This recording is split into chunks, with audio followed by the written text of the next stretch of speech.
स्वर्ग भला किसने देखा है? मरने के बाद इंसान स्वर्ग में जाता है या नरक में, शायद ही कोई जानता होगा।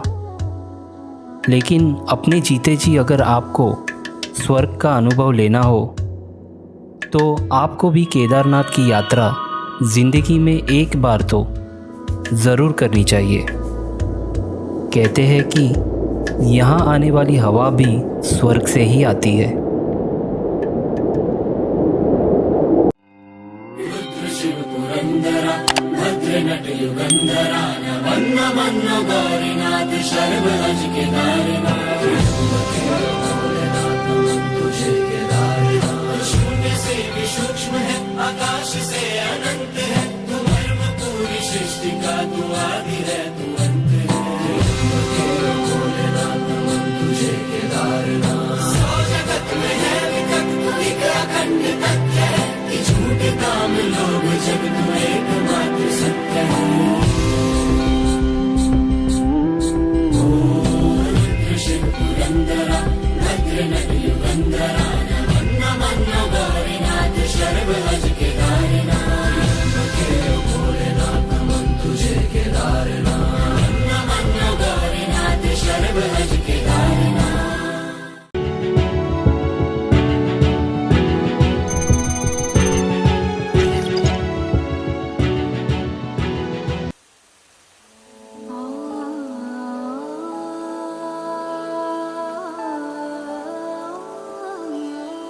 केदारनाथ।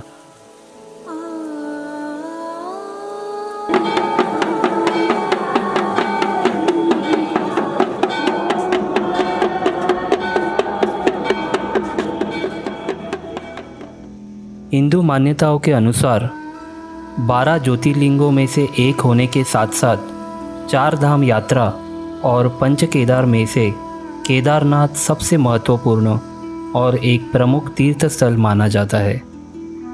केदारनाथ मंदिर जिस जगह बसा हुआ है वो जगह ही इसे सबसे खास बनाती है। हिमालय की गोद में बसा हुआ होने के कारण इस तीर्थयात्रा को सबसे कठिन तीर्थयात्रा माना जाता है। और फिर भी दुनिया भर से लोग यहाँ आते हैं इस सबसे कठिन तीर्थयात्रा को पूरा करने और केदारनाथ मंदिर की बस एक झलक पाने के लिए।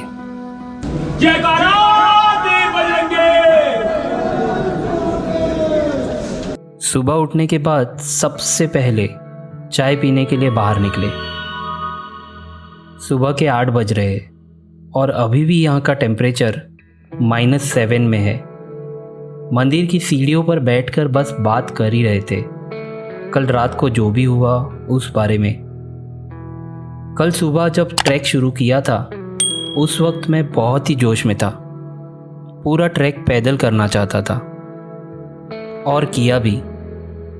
सुबह ट्रैक करीबन 6 बजे शुरू कर दिया था, लेकिन अनुभव का मोबाइल पीछे छूट गया होटल पर। फिर उसे वापस जाने में और फिर से वापस आने में करीबन 1 से 1.5 घंटा चला गया। तो वहाँ पे करीबन हमने 1.5 घंटा वेस्ट कर दिया। मेरी तो हालत बहुत ख़राब थी। करीबन आखिरी के 4 किलोमीटर मेरे को इतने डिफ़िकल्ट हो गए थे आने के लिए कि बिल्कुल भी ताकत नहीं थी मेरे में। अभी भी मैं मंदिर से एटलीस्ट 3 से 4 किलोमीटर दूर हूँ और ठंड इतनी ज़्यादा है। मेरे को ये टॉर्च निकालनी थी, तो टॉर्च निकालते वक्त अगर हाथ में बाहर निकाले तो ये बिल्कुल ठंडे हो रहे बिल्कुल। और अभी मेरा जो ग्लव्स है, ग्लव्स भी ठंडा हो गया अंदर से। ऐसी हालत है। और यहाँ पे टेम्परेचर है 3 डिग्री। अभी अपन भी अलग ही लेवल के ज़िद्दी है। जैसे तैसे हालातों से लड़ झगड़ कर मैं केदारनाथ पहुँच ही गया। रात को जब होटल पर पहुँचा तो अनुभव और रोहन दोनों की भी हालत बहुत ख़राब थी, क्योंकि यहाँ का टेम्परेचर सहन कर पाना आसान बात नहीं है। हम तीनों को सांस लेने में तकलीफ़ हो रही थी और सर भी दर्द हो रहा था। शायद एएमएस लग गया था। AMS, altitude mountain sickness. मुझे इस बात का अंदाज़ा था और मैंने आते वक्त साथ में डाइमॉक्स लेके आया था। मेरे पास कुछ और दवाइयाँ थी, वो मैंने भी ली और इन दोनों को भी दी। उसके बाद ही हम लोगों को थोड़ी बहुत नींद आ पाई। फ़िलहाल धूप बहुत ज़्यादा है, फिर भी यहाँ का टेम्परेचर -7 या 8 में है। फ़िलहाल 9:30 हो रहे हैं। चलो फिर बाबा केदार के दर्शन लेते हैं।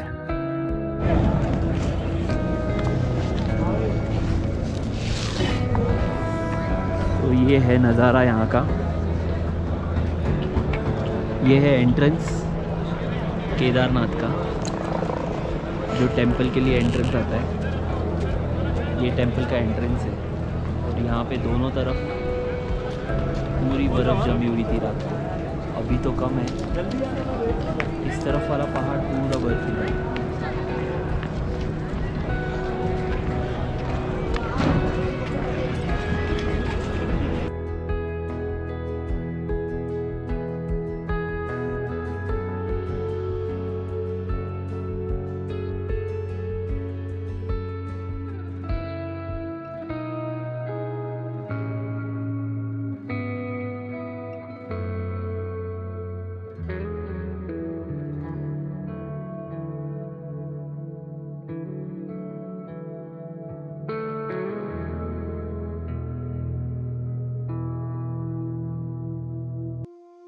हमारा मन जो है ना, वो कभी भी शांत नहीं होता। हमेशा कुछ न कुछ सोचते ही रहता है। ऐसे ही मैं भी कुछ सोच रहा था। भगवान, क्या होता है भगवान? आजकल जिसे जो चाहिए वो मांगने के लिए पहुंच जाता है भगवान के पास। भगवान मुझे ये दे दो, मुझे वो दे दो, आपकी हर एक इच्छा पूरी करे और आपके सारे दुख हरे। वही है भगवान, है ना? मुझसे अगर पूछो तो भगवान एक ऐसी शक्ति है जो हमेशा आपको एहसास दिलाती रहती है कि आपसे भी बड़ा और शक्तिशाली कुछ है जो इस पूरी दुनिया को चलाता है, जिसके सामने आप झुककर हाथ जोड़ सकते हो। एक ऐसी शक्ति जिसके साथ आप अपना हर एक सुख दुख बांट सकते हो। यहाँ तुम अपने हर एक गुनाह की माफ़ी मांग सकते हो,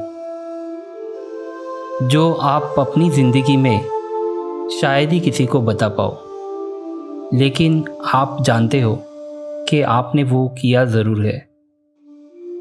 ये एक ऐसा आईना है जिसमें आप खुद को बिल्कुल साफ देख सकते हो, एकदम क्रिस्टल क्लियर।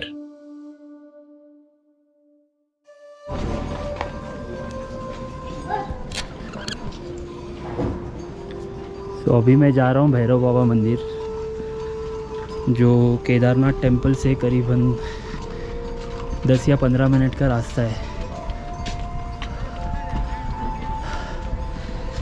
यहाँ पे वॉक करते करते बात करने में काफ़ी तकलीफ़ हो रही है।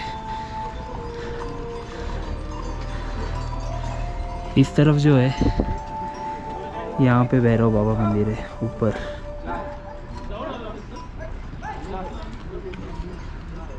इस भैरवनाथ मंदिर के बारे में जानना था बाबा जी। ये भैरवनाथ मंदिर जो है भगवान केदारनाथ के द्वारपाल के रूप में यहाँ पर इनका पूजन होता है और भगवान के द्वारपाल और क्षेत्र के क्षेत्रपाल के रूप में इनकी पूजा की जाती है। ऐसी मान्यता है कि यदि भगवान केदार के दर्शन किए जाते हैं और भगवान भूकुंड भैरव के दर्शन नहीं होते हैं तो यात्रा को पूर्ण नहीं माना जाता। कालांतर में हमारे पास यहाँ पर कई लोग ऐसे भी आए जिन्होंने कहा कि हम पहले भूकुंड भैरव की यात्रा करते थे, फिर हम भगवान केदार के दर्शन करते थे, लेकिन समय की परिधि के अनुसार यहाँ की जो रूपरेखा है, यहाँ की जो बनावट है, यहाँ का जो पर्वतीय जो भगवान केदारनाथ के द्वारपाल के रूप में जो यहाँ पर पूजन होता है, तो कालांतर में ऐसा हुआ होगा कि जैसे मार्ग अभी आपदा आई है तो पूर्व में भी ऐसी स्थिति बनी होगी, तो शायद ऐसा हुआ होगा कि सीधे मंदिर का ही मार्ग, क्योंकि ज़्यादा केंद्र बिंदु मंदिर ही रहता है, क्योंकि भगवान केदार यहाँ पर ज्योतिर्लिंग के रूप में 12 ज्योतिर्लिंग हैं हमारे भारत में, उनमें से 12 जो भगवान केदार भी ज्योतिर्लिंग के रूप में यहाँ पर इनका पूजन होता है। जो भुकुंड भैरव हैं वह भगवान, पुनः मैं आपको बताना चाहूँगा कि भगवान केदारनाथ के द्वारपाल के रूप में है और यहाँ पर इनकी पूजा होती है, बड़ी मान्यता है इनकी। और यहाँ पर अन्य भी हैं जो पूर्व केदार, आदि केदार, जिसको सतयुग का केदार कहा जाता है, वो नीचे रेतस कुंड है, जहाँ पर जो कि ओम नमः शिवाय यदि बोलेंगे आप, वहाँ पर बुलबुले उठते हैं, यही नीचे है रेतस कुंड। आदि केदार बोलते हैं उसको, सतयुग का केदार बोलते हैं। और भगवान केदार यहाँ पर जो है नर नारायण ने तपस्या करी थी। कई लोग कहते हैं कि पांडवों के माध्यम से यहाँ पर पांडव आए थे, दर्शन करने आए थे भगवान का, वह एक अलग विषय है। लेकिन ज्योतिर्लिंग के रूप में जो अनादिकाल से भगवान केदार यहाँ पर विराजमान है। और ये पंच केदार हैं, यहाँ पर जो है कल्पेश्वर हैं, जहाँ पर भगवान की जटाएं बताई जाती हैं। रुद्रनाथ है, जहाँ पर मुख बताया जाता है। तुंगनाथ है, जहाँ पर भुजाएं बताती जाती हैं। और नाभि क्षेत्र आपका मदमहेश्वर क्षेत्र है, जिसको नाभि क्षेत्र भगवान का बताया जाता है। और जो केदार क्षेत्र है या पृष्ठ भाग है भगवान के नीचे का भाग, तो इस प्रकार से पूरे शरीर, भगवान के शरीर की कल्पना ऐसे की गई है, ऐसा पुराणों में भी वर्णन है। भगवान पंच केदार के रूप में जो भगवान केदार हैं, तुंगनाथ हैं, मदमहेश्वर हैं, कल्पेश्वर हैं, रुद्रनाथ हैं, इस प्रकार से इनका पंच केदार के यहाँ पर पूजन होता है। और ज्योतिर्लिंग के स्वरूप में भगवान यहाँ पर विराजमान, और वहाँ पर पीछे अमृत कुंड भी है, और यहाँ वासुकी ताल भी है, हंस गुफा है, सिमसिम महादेव है। बहुत सारी जगह हैं जहाँ गाइड के बिना जाना असंभव है। और कुछ पूछना तो पूछिए। हाँ जी। जब ये आपदा आई थी बाबा ये जी, बहुत ही लगा लो जी। हाँ जी। आपदा आई थी तब क्या दिक्कतें हुई थी यहाँ पे? अब उस समय मैं यहाँ तो नहीं था, लेकिन बहुत सारी दिक्कतें हुई थी यहाँ पर। उस समय मैं यहाँ उपस्थित नहीं। अच्छा। बहुत सारी त्रासदी हुई, बहुत सारे लोग मारे गए, बहुत सारे पशु मारे गए, बहुत सारे यात्री, बच्चे, बहुत ही ज़्यादा बड़ी त्रासदी थी। उसको याद करना ही एक भयानक दृश्य को याद करना है, तो इसलिए क्या बताऊं, मैं तो था नहीं, लेकिन जो सुना, जो जाना, बहुत ही दुखद था। बिल्कुल।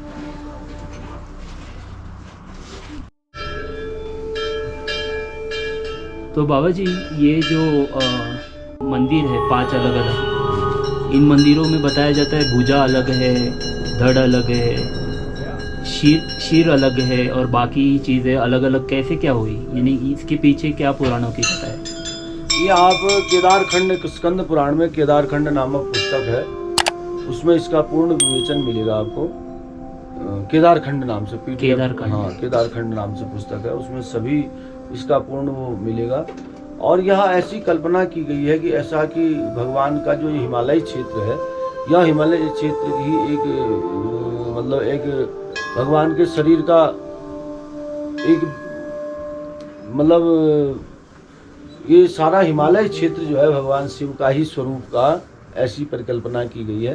अच्छा। तो उसी परिप्रेक्ष्य में ये भगवान के जो ये क्षेत्र हैं, जिस प्रकार से कि कल्पेश्वर है, रुद्रनाथ है, और तुंगनाथ है, मदमहेश्वर है, यह भगवान के शरीर का एक प्रकार से कल्पना की गई है। और दूसरे, इस समय पांडव काल में ऐसा वर्णन आया है कि जब पांडव यहाँ उनके उसके लिए दर्शन के लिए आए थे, तो उन पर कुछ कुल घात के कारण भगवान उनको दर्शन नहीं देना चाह रहे थे। तो जब भगवान नहीं दर्शन देना चाह रहे थे, तो इसमें बताते हैं गुप्त काशी में भगवान ने गुप्त वास किया, है ना। जब भगवान यहाँ पर कहते हैं कि वो भैंसे के रूप में या बैल के रूप में यहाँ पर उन्होंने अपना स्वरूप धारण कर लिया पांडवों से बचने के लिए, उनको दर्शन न देने के कारण। तो जब न दर्शन देने का कारण बना, तो भगवान पशुओं के झुंड में चले गए, मतलब उनको कि ऐसा हो कि ये इनको मेरा पता न चले। जब पशुओं के झुंड में गए, तो भीम ने समझ लिया कि भगवान ने जो है बैल का रूप धारण कर लिया, या भैंसे का, कुछ लोग बैल का रूप धारण करते हैं, कुछ कहते हैं भैंसे का रूप धारण किया। तो जब उन्होंने रूप धारण किया, तो उस भीम ने एक पैर उस शिला वहाँ उस पर्वत पर रख दिया, एक इस पर्वत पर रख दिया, इस विचार से कि यदि भगवान होंगे तो वो मेरे पैरों के नीचे से नहीं निकलेंगे, जो सामान्य पशु होगा वो मेरे पैरों से निकल जाएगा। तो इस प्रकार से जब भीम ने ऐसा किया, तो भगवान जो और पशु थे वो निकल गए, भगवान वहीं पर रह गए। जब भगवान वहीं पर रहे तो भगवान के कहते हैं कि उन्होंने उनकी पूंछ पकड़ ली। तो भगवान ने फिर भी उनको दर्शन नहीं देना चाहा।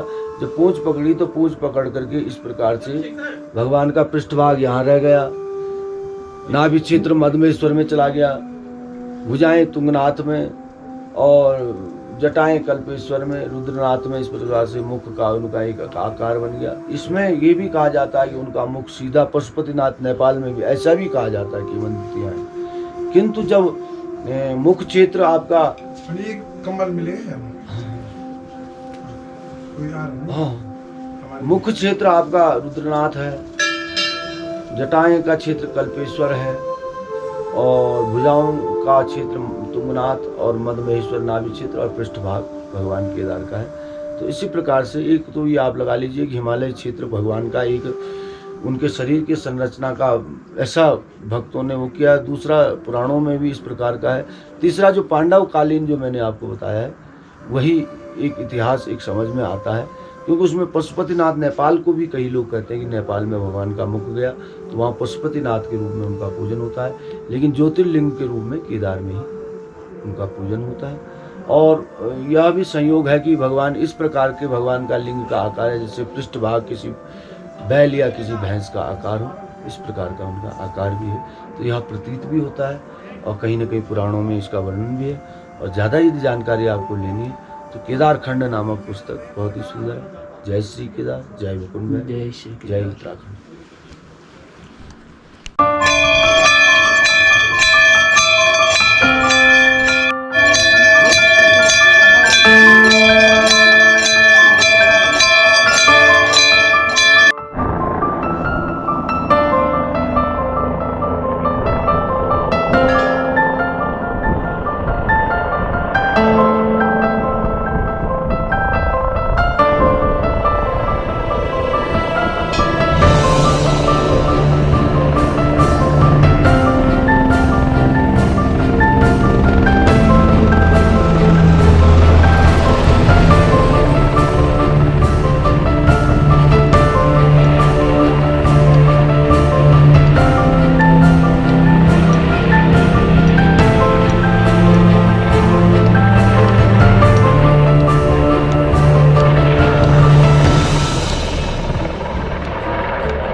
भीमशिला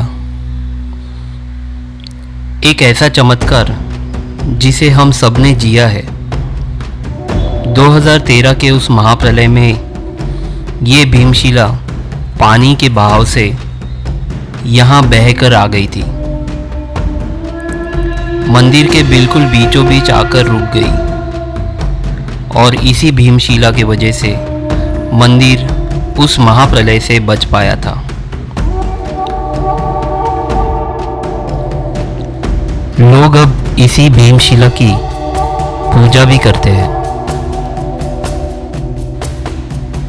अब इसे चमत्कार ही कहेंगे ना। इतने बड़े महाप्रलय में इतना बड़ा पत्थर अचानक से आके एक जगह पे रुक जाना और उस वजह से मंदिर का बच पाना, इसे और नहीं तो क्या कहेंगे। मेरे लिए तो ये चमत्कार ही है।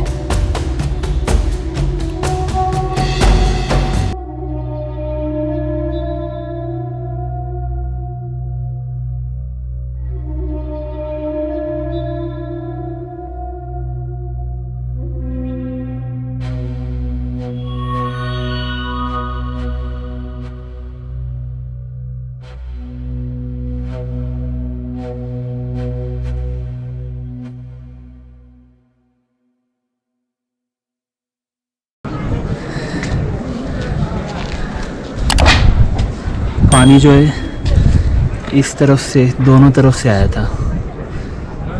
जब आपदा आई थी, ये ऊपर जो दिख रहा है आपको, ये जो दिख रहा है इस तरफ थी चोराबारी लेक, और वहाँ से पानी फूट के आया था। इस पहाड़ के दोनों तरफ से उतरा था, यहाँ से और यहाँ से, तब जाके ये शीला आके यहाँ पे रुकी थी।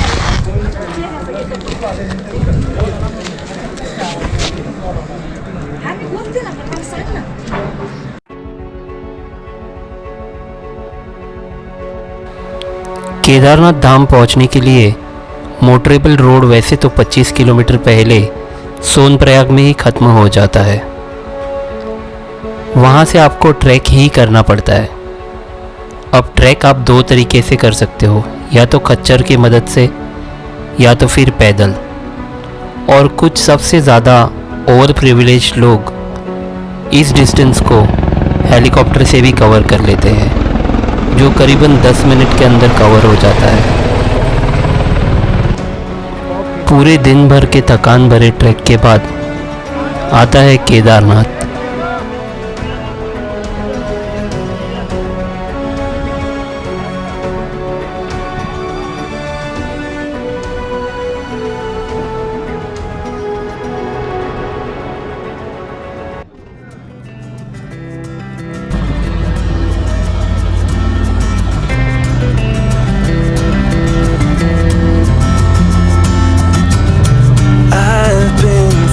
Changes, all of my life started from zero with nothing behind. Feels so right.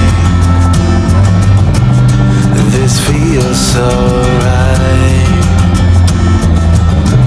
This world gets easier with reason and rhyme, and it feels so right. Yeah, I've been through changes all of my life. All of my life. Been under the weather, on the edge of the night. On the edge of the night. And then there was you.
तो helicopter से 7 minute में पहुंच तो गया था, 7 minute या 8 minute में helicopter से यहाँ पे पहुंच गया। बट यहाँ से फिर से सोनप्रयाग जाने के लिए कोई ऑप्शन नहीं है। बसेस है बट उसका कोई टाइमिंग नहीं है। फिर शेयरिंग कैब आती है बट उसका भी कोई पता नहीं है। काफ़ी देर हो गई, यानी कम से कम 20-25 मिनट से तो मैं रुका हूँ यहाँ पे, और कोई भी ऑप्शन अवेलेबल नहीं है।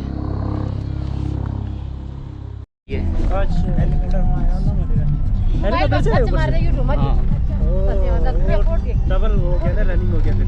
हाँ ये तो दिक्कत हो गई। वो क्या हो गया ना, नहीं 2300 ऊपर से